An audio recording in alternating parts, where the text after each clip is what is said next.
यामुळे आजच्या काळामध्ये आपण सकाळी मोबाईल सहज झोपणे आणि मोबाईल सकट उठणे अशी परिस्थिती आजच्या तरुणाचीच नाही तर प्रत्येक मोबाईल स्मार्टफोन यूज करणाऱ्या व्यक्तीची निर्माण झालेली आहे।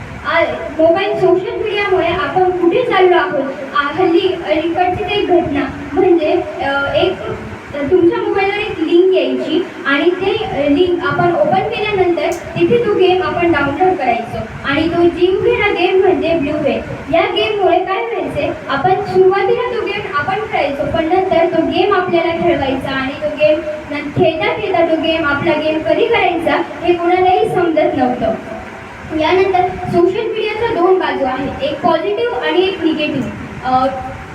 आपण कोणत्या बाजूने विचार करतो हे महत्त्वाचं आहे। आपण चांगल्या बाजूने विचार केला तर चांगलं घडणार आहे आणि जर वाईट बाजूने विचार केला तर वाईट घडणार आहे। ज्या तरुणांनी, ज्या युवकांनी आणि ज्या मुलांनी आजच्या काळामध्ये लेखणी हातात घ्यायला